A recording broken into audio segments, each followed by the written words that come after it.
I read a lot of books in February.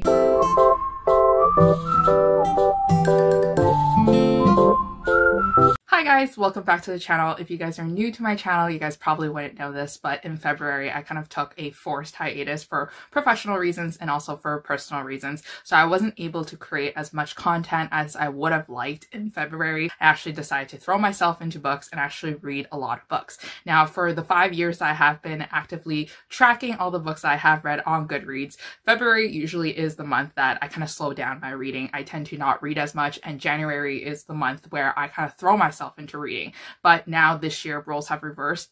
January was my lighter month compared to my February month, which I read actually 60 books. If you guys are also not familiar with my wrap-ups, because I tend not to do wrap-ups, this is kind of my second wrap-up so far, and I'm going to follow the same kind of video style where I'm not going to talk about all 60 books I read, but I want to talk about some few highlights that I feel like needs to be pointed out, whether they are really good or really bad, simply because we don't have enough time to talk about 60 books in detail. Also, if you guys didn't know, I'm wearing a shirt right now that says Read by Moonlight, and it's a beautiful t-shirt that I got from Hello Lovely. If you guys also didn't know, on Instagram I am actually a rep for Hello Lovely. You get 15% off from using my code Remarkable15. I love this brand because it talks a lot about bookish culture and also bookish shirts and things like that. If you guys are looking for cozy clothes to wear at home, definitely go check out their brand in the store. So for this month I actually kind of followed the theme of reading a lot of historical romance. I don't know why, because in January I actually hosted a historical romance readathon and I ended up slacking there, and I only read up like 6 books in the entire week, which is very unlike me. I wasn't in the mood of reading historical romance, but in February came along and I absolutely was in the mood, and I just wanted to crush my TBR for HR, so I decided to binge read a lot of these books. So I switched the angle a bit so you guys can see what the shelves that I'm doing and what I'm dealing with. Basically, I have 3 shelves. I have 3 white shelves, and then I also have a back shelf. But these 2 shelves that are kind of next to me, and one shelf is off camera right now, these 2 shelves next to me are actually my historical romance shelves, and I like to keep all my historical romance books together so that I know exactly what I have and what I have to read. So I was quite proud of myself because majority of these shelves right here was actually filled with empty gaps, because in the month of February I read so many historical romances, I was able to take them off my shelf and move them to a different location of my read piles. And then I was also able to move in all my new historical romances that I purchased to kind of fill in the gaps in the holes. So I'm quite proud of myself, but I'm also like a shopping fiend, and I ended up kind of filling the holes and not really doing much, but at least I read some of them. All right, let's get started with some of the books I read, and let's stop showing you my shelves. So if I planned my videos correctly, you would have already seen my Lenora Bell video where I talked about all the books I read from her and also talked about how much I love some of her books. So one of the books I actually ended up really liking was this book called For the Duke's Eyes Only, and it's part of her School for Dukes series. I think this is book number 2, and this one was one of my favorite books, mostly because it followed a trope that I really liked. It's in best friend's younger sister romance, and especially it's in historical romance. They were childhood lovers, but then they turned enemies when something went sour. So now it's kind of like also an enemies to lovers romance mixed with second chance romance. So basically our heroine is an archaeologist. She really likes artifacts, she really likes history, and she loves studying, and she is a brainiac, but because she's a female and back in the age, she's not really widely accepted in the community for archaeologists, so she decides to dress herself up as a boy and go to a meeting specifically about artifacts. And then meanwhile, our hero is the opposite of an archaeologist. He basically buys artifacts and sells them for a higher price, so he's known to be kind of like a rake and a rogue, and he's not like typically like a great character. He also has a reputation for being a womanizer and also someone who seduces ladies, but obviously we don't really see that much in the book. But our female heroine doesn't really appreciate her childhood best friend kind of growing up to be this person that's kind of like anti her. I really like the romance between these 2 characters because they actually get thrown into like this adventure together where they have to solve mysteries while also fighting for their attraction to each other, and I appreciated these 2 characters kind of falling in love with again, so definitely check it out. This one I gave it a 5 out of 5 stars. So the next book that I want to talk about is actually another Lenora Bell book. This one is called What a difference a duke makes. And if you guys haven't watched the video yet, I basically gushed a lot about this book. I kept ranting about this book because it was just so beautiful. It's definitely one of my favorites, and I actually added it to one of my shelves on Goodreads called Absolutely. I will recommend it to you. So this one holds a special place in my heart. This one talks about a single father. Basically, when he was young, he had a mistress, and then afterwards they had this like loving relationship, and he fell deeply and madly in love, but sadly things didn't quite work out until years later he realizes that he has been a father to twins all along. It was a boy and a girl, and the mother has recently passed away, so now it's up to his responsibility to actually take care of these two children. Him being like a single bachelor for most of his life, he does not know how to deal with children, so he decides to hire a governess to kind of tame these two children, because they're kind of like from hell. Basically, they throw a lot of pranks at each other, they yell, they scream, and they're not really great children. They're definitely naughty. Our governess comes from a sad background where she's kind of like an orphan. She doesn't have like a lineage, and she decides to become a governess, and she wants to be hired by our male hero. But then our hero doesn't want her because she is too frail looking, she's too skinny, and she'll definitely be eaten up by these two twins. But they do have a very cute relationship, the governess and the two children, so the hero relents and lets her work with them. And I really love this book because there's so many beautiful scenes in the story where both of them let down their walls for each other, and both of them fall in love. And we can also see our hero becoming a better parent, and that's like the juice that I love so much. And I gave this one a 5 out of 5 stars, if you can't tell already. So following the trope of children and taking care of the people around you, this book is called The Duke in My Bed by Amelia Gray, and this was like one of my favorite reads that I read in February as well. This was one of my first reads from Amelia, so I really didn't know what to expect when walking into this book. Basically, our main heroine is the eldest daughter in the family. Her older brother actually passed away from like a carriage racing accident, and then afterwards, so she's entrusted to take care of her younger siblings. So her younger siblings have a wide range of ages. They're either teenagers, young adults, or they're children, and she loves them dearly and she really wants to protect them. But what happens is that our main hero actually was the person that was involved in the carriage racing accident, and as like a dying wish, her brother actually made our hero promise him that he would take care of the family and that he would actually marry our heroine, who is the eldest daughter. So then afterwards, this is kind of like him fulfilling the promise by trying to seduce her so that she would fall in love with him and that they can like actually get married, because our heroine is very independent and she's very strong, and she really doesn't want to marry someone unless it's for love. So this book was really cute and it was really fun to read, mostly because our heroine is very strong. She built up a lot of walls for herself, so she actually had to tear them down, and she had to be a softer side, since our hero was actually falling in love with her first, and then she slowly falls in love with him afterwards. So definitely check it out. I gave this one a 5 out of 5 stars. So the next book that I want to talk about is actually another Lenora Bell book. This one is called Love is a Rogue, and this is part of her Wallflowers versus Rogue series. This is her latest series that she published last year. The second book actually comes out at the end of this year, which I'm quite disappointed about, because usually historical romances, like, they kind of publish like a few months after each other, like the really big authors, at least they do. So I'm eagerly anticipating for book number 2 after reading book number 1. Now, Love is a Rogue is about a girl who is kind of already accepted the fact that she's going to be a spinster, mostly because she's already older. She never had any interest in dating and courting people and kind of falling in love and getting married. She is basically she writes dictionaries, and she's really smart. She loves to study, and she's brilliant in the way that intimidates people, especially her peers. So she locks herself away in a library that is in the state that is owned by her older brother, and it's there where she's, you know, focusing on work, but also realizing that there's work done outside in the backyard and in the garden where contractors and construction workers are kind of building things. And our hero is actually one of those construction workers, and she is completely smitten by him. She is so attracted to him. She doesn't understand what her feelings and emotions are. And then it's him kind of coming in, kind of being like a very sweet oaf of a male.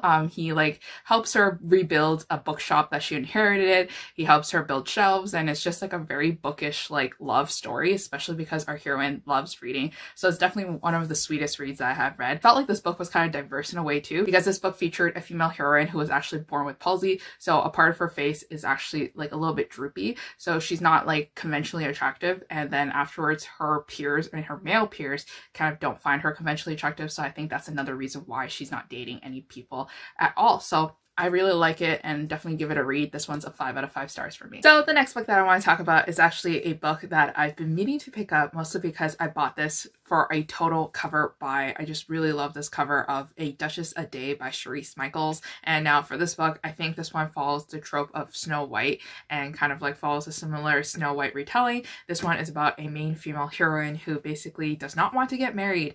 And then our hero, who is a mercenary, he gets to be thrown in jail for a crime that he kind of committed but didn't commit. And then in order for him to have his freedom and to have his like whatever he needs in his life, like his wealth and for his money to help his family and to help everyone in his life, he is sent a mission to retrieve our girl and then make sure that she returns home safely so that she can marry the person that her family set her out to marry. Now for this book, I'm giving this one a 3 out of 5 stars. This one was a very average read for me. It didn't really grasp my attention that I wanted to. I think it just had too many subplots going on. There was a lot of like evil characters in the story too as well that you didn't know who it was, and you were just kind of following the mystery of it. I think I would have liked this book a lot better if I didn't listen to the audiobook and I actually just read it physically, or either through an ebook, and then I would have given it a higher rating. But this one is also following a very fun and theatrical storyline, so that kind of also lost my interest as well. So the next book that I read is this book by Sophie Jordan called The Duke Effect, and this one kind of follows a similar storyline of our last book in the series, which is called The Virgin and the Rogue. So this book follows the sister who's really into making medicinal medications and ointments and things like that to cure things, and then afterwards she gets her sister into a little bit of trouble in the last book, and then now we can finally read about her love story. So basically, because she's kind of like a female physician, she's not taken seriously because she's a female, so she disguises herself and pretends to be her late father, who was actually a really famous person who made a lot of medicinal work. And then afterwards our hero is in need of help of medical treatment for I think like the godmother, or like, you know, somebody older in his family that he deeply cares about. And then after, when he finds out that the person that he's been communicating to and writing letters to is not him but her, so she is brought to his estate to take care of his godmother, and then if she doesn't, then she's going to be punished for it, and this is kind of their love story. Now this one I gave it a 3 out of 5 stars. I didn't really like it as much, and I honestly was kind of disappointed in it because there wasn't really much happening. I felt like that there wasn't really any plot except for her just trying to figure out a solution to curing the godmother, and I didn't feel like that they really liked each other. There was like a lot of like hot and cold, and our main hero was kind of like an a-hole because he would constantly criticize her and he would not stand up for her, especially when she was like being ridiculed by other male physicians, and I'm just like, this is not attractive. But I ended up giving it 3 out of 5 stars, mostly because towards the end it was kind of really cute and I liked the ending, so that's why it balanced out. So the next book that I read is an Anna Harrington book, and this one's called An Inconvenient Duke. Now I don't really talk about Anna Harrington a lot on this channel, and I should be talking about her because she's actually one of my favorite historical romance authors out there. She wrote a couple of series with Forever Romance, and they are some of my favorites, and all her books just kind of hit it out of the ballpark for me, so I'm kind of slowly working through her books since she doesn't have that many. This one's from Source Books Casablanca, so it's a little bit different. This one definitely dealt with a more complex plot, so if you guys are into very complex historical romances, definitely check out this series. So this one follows 2 characters. So basically our main heroine is best friends with the hero's younger sister, and then she writes to him and says that the best friend actually passed away from a riding accident. Our hero kind of comes back and he's kind of devastated, and then afterwards he tries to solve the mystery of what actually happened to his younger sister, mostly because there are some suspicious activity going on and the storylines don't really add up. What really is the secret that our heroine is holding is the fact that she is actually part of an organization, and it's kind of like a secret organization that like they don't really talk about in public, and that the hero's younger sister was actually a part of it too. And this organization is to help abused women that are in that time period that get abused by their husbands or by male members in the family, and they rescue them and they take care of them. So this one definitely followed a more complex storyline. As you can tell, it had a lot of adventure and it had a lot of mystery in it. For some reason I don't like that in my historical romances. I feel like there's too many things going on and it's too many tabs to keep track of. It takes the focus away from the main couple, so then that's why I didn't really like this one and only gave this one a 3 out of 5 stars. And it definitely lacked like the emotional appeal that I tend to get from Anna Harrington's books. So the next book that I want to talk about is The Duke Heist by Erica Ridley. Now this one was sent to me from the author herself and also from Forever Romance and also Grand Central Publishing Canada, so thank you for them for sending me this finished copy of this book. This is one of my favorite covers of this year, mostly because it's gold and orange and it's rich in tone and color. So this one is another fun and adventurous mystery solving historical romance. So this is about these two people who are looking for this missing painting, but they also like each other a lot. And this is the story of them kind of falling in love. Our main heroine comes from a very big family, so if you guys are fans of historical romances with big families, then you're gonna like this one. But unfortunately for me, like I said before, I don't really like the mystery, I don't really like adventure, and while it is fun, it's not my favorite book. So this one ended up being an average read for me too as well, and I gave it a 3 out of 5 stars. So I read a lot of 3 out of 5 star books in the month of February, so it was kind of disappointing, but the ones that really did hit out of the ballpark really did, and then the ones that kind of sunk lower really sunk lower too as well. One of the books that kind of fell short of my expectations was this one called Ladybee Bad by Megan Frampton. Megan Frampton is an author that I own a lot of on my shelves, but I haven't read, so I decided to pick up the series and to dive right into it and to see if the hype is worth living about. But honestly, there isn't really much hype about her books. Her books really do have a generally low rating on Goodreads. They're usually sitting under a 3.5, and I should probably like check out reviews sometimes before I buy a lot of the author's books. So this one I bought many years ago, but I finally decided to pick up this book. This one is basically about a duke who has daughters, and then they kind of have a ruined reputation because one of the daughters actually ran away with a dance instructor, ruined herself, and gave birth to a child. And then afterwards, now our main heroine, who is the eldest daughter of the bunch, has to take care of the family, and she decides that she's going to marry somebody noble so that she can help rebuild the reputation of her family. But what happens is that she actually falls in love with her fiance's younger brother, and this is kind of like their forbidden romance. Now this one kind of lacked a lot of romance in my opinion. I didn't feel any chemistry between these two characters, and they have a lot of hot and steamy scenes that I do appreciate and I really like because Megan Frampton is really good at writing those scenes, but it definitely was not my favorite, and I think this one I ended up giving a very basic 3 out of 5 stars. So following in the same series, I was quite disappointed with the first book, but I'm glad I read the second book, which is actually called Ladybee Reckless. My copy's just kind of defected, and it has the series name as the bigger name as opposed to having it as the smaller font. So this one follows the trope of our next sister who really wants to rebuild the reputation of the family. So she decides to pick up her elder sister's discarded fiance, and she decides that she wants to marry him, except for the fact that the discarded fiance, the other party, actually doesn't want anything to do with her. So she devises a plan to kind of like seduce the fiance by making herself look good in front of him. And so she decides the first task that she's going to do is actually set up his best friend with a wife, so then afterwards the fiance can see how good of a person she is. But what she least expects is that she falls in love with the fiance's best friend, and our fiance's best friend, who is our main hero, he is actually trying to find a wife to fulfill his ailing father's dying wish of marrying someone. And he comes from kind of a darker background because he's actually born a bastard, but the father actually takes him in and raises him and loves him very dearly like a normal father would. So I really like this romance, and I thought it was really cute, and I thought it was really fun. I gave this one a 4 out of 5 stars, like 4.5 out of 5 stars, but I rounded it to a 5 out of 5. So if I edited my videos correctly, you would have already seen also my Lisa Kleypas guide video up, my new one. I read the Hathaway series, and overall this book series was pretty solid, but it was kind of an average series for me. None of them hit the 5 out of 5 stars range. One actually hit a 2 out of 5 stars range, and one hit a 3, but majority was actually a 4-star range. So the book that did kind of sunk very low for me and kind of really disappointed was actually one of the books that I really wanted to read, and I thought that it would be my favorite. This one's called Seduce Me at Sunrise, and this one follows our character who is Winifred. Winifred was kind of born really strong and healthy, but what happens is that she got really sick, and then her body kind of never fully recovered from it. So she is always being watched over by the entire family, including the close family friend who is named Kev. And Kev is actually kind of like really tall, really broad, really strong, and he is very stoic in character, and he's basically a really like tough cookie, but he's actually really soft on the inside and really cares about Winifred.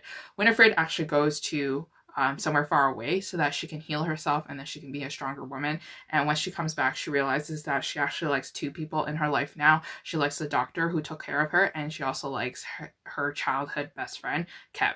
And then afterwards, this is kind of like the love triangle romance angsty trope that happened. And when I read part of their love story in the first book, which is Tempt Me at Twilight, I thought that this one was going to be my favorite. However, I did not like our main hero at all. He kind of turned into a person that I didn't expect that he would be. He easily fell for the opinions of others about Winifred, a girl that he knew growing up. And then afterwards, she was just kind of weak, and she just kind of bent a lot to Kev's like sayings and things like that. So I ended up not liking this book, and I gave it a 2 out of 5 stars, mostly because it really disappointed me. So I know I'm talking a lot about historical romances, but definitely February was a month where I binge read so many. So a lot of the books that I am talking about in my wrap up are historical romances. One of the books I actually don't own, and it's actually I think indie published, is The Footman and I by Valerie Bowman. Now this book was apparently recommended to us by some of our viewers for the historical romance readathon. It was told by me from Lacey, and I'm really excited that I actually picked this book up because I thought that this one was just actually really fun. The Footman and I is basically about a male who is born with like a great title, with, you know, great fortune and everything, but what he realizes is that a lot of females really want to get close to him for his money and for his title. So he decides that he's going to put a bet up with his group of friends that they should dress up as commoners and actually workers in the household, so that afterwards he can get to know the ladies that are going to be entering into the season, so that they know which ones are actually real and true to their heart and which ones are fake and looking for fortune. So what happens is that our main heroine is at the estate that he is pretending to be a footman at, and then afterwards she ends up having feelings for him as a footman, but she feels like that she can't because obviously she needs to marry someone with nobility and things like this. So it was a very fun romance that I really enjoyed, especially because our main hero had to kind of beg for forgiveness for lying to her the entire relationship and to making her feel like a fool at most of the times, and also for building this like friends to lovers romance kind of deal. So loved it, and I gave this one a 4 out of 5 stars. I'm really excited to actually continue the series. However, I don't have the audiobooks to the next couple of books, but it's available at my library, so I'm excited for it. So in the beginning of February, I really wanted to dive into a really trashy romance novel. I think like as romance readers, we can say that some romance books are trashy. They're the type of books that you read at night that you just know that it's not really that well written, like, you know, the plot line's not that great, the characters aren't that deep, and they're pretty shallow. So I decided to dive back into Abby Glines. Now, Abby Glines is a very popular young adult / new adult author that I have read back when I was in high school and also early years in my university days. I decided to pick up book number 7 of Seabreeze series called Bad for You, and this book was really fun, but it was just so bad. So this book follows a character named Crit, and Crit is the lead singer of this really cool band in the Seabreeze series, and then afterwards he's actually like a sex addict. He really likes sex and he needs help for it, but he doesn't do anything except for he copes with it by having more sex and having, you know, like no feelings, no emotions attached relationships. And then what happens is that our main heroine actually is raised from a very super small town by a cruel woman and her father. And then afterwards, she is raised in this kind of like a really sad childhood where her father's like new wife, so her stepmother, it treats her really badly, talks about how ugly she is and how unattractive she is, when in reality she's actually really gorgeous and she's really pretty, but she's so, you know, she's so sheltered. She doesn't know anything to the fact that she thinks that she is actually ugly, but obviously she's not, and she's actually really beautiful. It's just that the stepmother is just very jealous of her beauty and just calls her that she's ugly. So when anybody ever stares at her, she thinks that people are judging her because they think that she's so ugly that she shouldn't be in public. So then what happens is that she's very innocent, and then our hero kind of like bumps into her in the new dorm room that they kind of live in. It's like this apartment building, and then she like lives there, and then she bumps into him, and then they meet, and then, you know, sparks flies, attraction flies. But what happens is that she also has feelings for another guy at work who is really nice and very sweet, and then afterwards this is kind of like a love triangle romance, but we already know who she's gonna pick. This book was very trashy, like it just didn't make sense. Our female heroine was as weak as paper. Like we could we could break her apart with a few words, and I didn't really appreciate her. Our main hero was kind of weird. So this was actually kind of like good, but kind of bad. It was a friends to lovers romance, mostly because our main hero knew that our main heroine was very timid. So then she was always taking time with her and trying to make sure that she was comfortable in the situations that she was in. Overall, still gave this one a 2 out of 5 stars. So the month of February was also the month where we held our Lunar New Year readathon, and I held it with my best friend here on BookTube called Lacey Book Lovers, and her name is Lacey. So I read Reflection, and it's part of this like twisted tale series that Disney publishes, and Reflection is by Elizabeth Lim, and this one is a Mulan retelling. Now, I listened to this audiobook while doing some photo shoots for my Instagram page, and I was so deeply invested in this book. This book blew my mind apart. It was a fantasy young adult book, and it was just so good. So this one is basically about what would happen if Shang actually didn't make it through and that he was actually going to die. So Mulan actually has to travel to the underworld, make bets, and make, you know, promises with the underground gods, so that they go through this series of challenges and adventures and different parts of the underworld, so that to save Shang's soul, so that he is actually alive, so that he actually doesn't die in the end. And I absolutely loved it. Gave this one a 5 out of 5 stars. So if you guys didn't know, I read a lot of different books. I know it sounds like I read a lot of historical romance and also romance in general, but I like to read many different genres. So the first couple of books I did read were some picture books.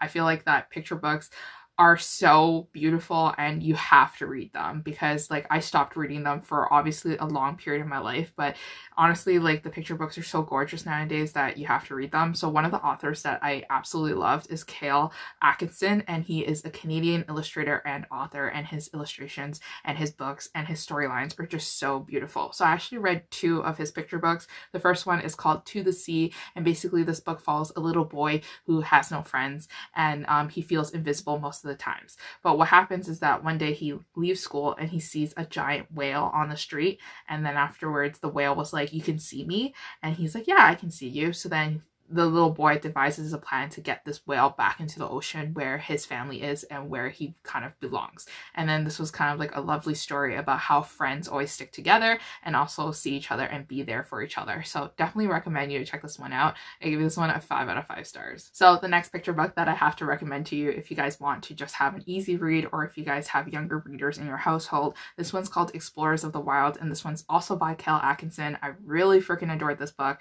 This book is basically about 2 explorers. One is a human boy and the other one is a bear, and they both go exploring the day. They have concurrent plot lines where they're kind of running through the forest until in the middle of the book they kind of meet each other, and they're a little bit worried because they've never seen each other before, and they are just freaking out because they're obviously different species, but they realize they have many similarities to each other, so they decide to go exploring together. But at the end of the day, they have to kind of break apart and, you know, close the book in their adventures and save it for a different day. Really enjoyed this one, and the pictures were just so cute. Gave this one a 5 out of 5 stars. So I did read a couple of indie romances, and one of the books that I want to talk about is actually something that surprised me because I thought I wouldn't like it as much. This one's called Royal Package by Lily Valentine, and I've never read Lily's books before, but you know what, I'll put her on my radar because I really enjoyed this royal romance. So this book follows the story of like 2 twin sisters, and basically the oldest sister has to marry someone that she does not love, and then our main heroine doesn't like that. So then our main heroine wants to protect her at all costs, but our oldest sister knows that she has the duty and that she has to do what she is being told, because she's part of the royal family. And then afterwards, our older sister actually is a fashion designer. She's really in the zone right now, designing lingerie pieces for her next show. So she begs the heroine to kind of take her spot and to educate and to really play along when the prince comes to visit. And then our prince comes along, and our prince isn't really looking forward to marrying the older sister, mostly because the older sister is not her type. But what he least expects is when she comes and she's completely different than what she actually remembered. And then afterwards, so this is kind of like a cat and mouse love story where she is conning him, but then he's smart enough to figure out that, you know, something's amiss. So I really like this one. I gave this one a 4 out of 5 stars. So then afterwards, I read book number 2 in the series, and this one is a really funny title. This one's called Prince of My Panties, and this one follows the storyline of the older sister who designed lingerie in the first book. Basically, this is her love story where she designs lingerie, but then she falls sick. And then afterwards, our hero, who is Prince Jeffrey, and I think he's the older brother, or he's the brother of the prince in the second book. And then afterwards, this is their love story between each other, where she is sick and then he's taking care of her and making sure that she's eating well and that she's taking medicine and things like this. This one I didn't enjoy as much, mostly because it didn't really have like the funny banter that I got from the first book. It didn't really have the heat levels that I wanted from reading the synopsis, and it kind of disappointed me. So this one I gave it a 3 out of 5 stars. So the next book that I read was actually an indie romance published by Laura Reyes, and this one's called Sinful Haven, and this one is about a female heroine who's definitely a lot curvier than other girls, and then she gets abused, or you know, she gets hit by her abusive boyfriend, and then she runs away and she's being tracked and followed by the abusive boyfriend's friends, which is like so messed up and so twisted. But our hero comes in and tries to protect her and tries to save her. I found the story to be kind of like really cozy and really lovely. It was something that I definitely read late at night and I really enjoyed it, and I'm going to keep my eye out for more Laura Reyes books. This one I gave it a 4 out of 5 stars. It's a novella, so you can finish it easily. So the last book that I want to talk about in this wrap up is actually a book that I read because it was a spur of the moment thing. I usually don't read her stories. I usually read her stories in conjunction with another author. This one is from Vi Keelan, and this is her latest release called The Invitation.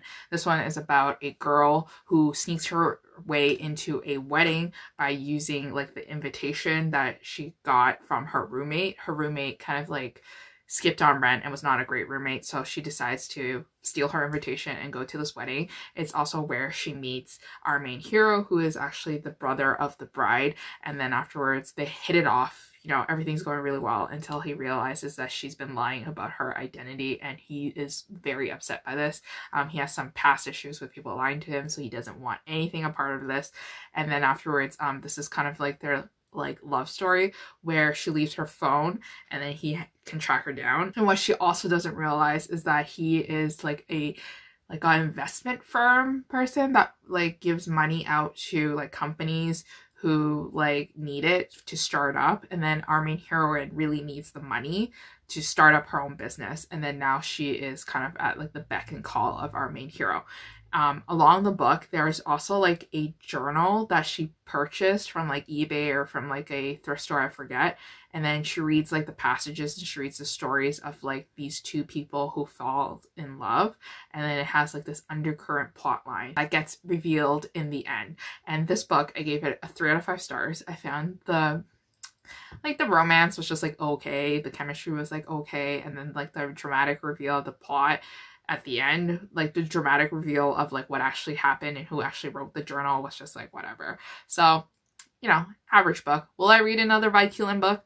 Maybe, maybe not. I honestly only read this book because the cover was really pretty and I just wanted to see it on my Goodreads shelf. But anyways, that is it for my very long but condensed February wrap up. I swear if I actually reviewed all 60 books, we would be here forever and this video would be an hour long. So I'm glad that I do condense my wrap-ups so that I can spend more time talking about books that actually stuck out, as opposed to just telling you like this one I gave it 4 stars, this one I gave it 3 stars. But anyways, let me know if it works for you. I'll see you guys again next time in the new video. Bye.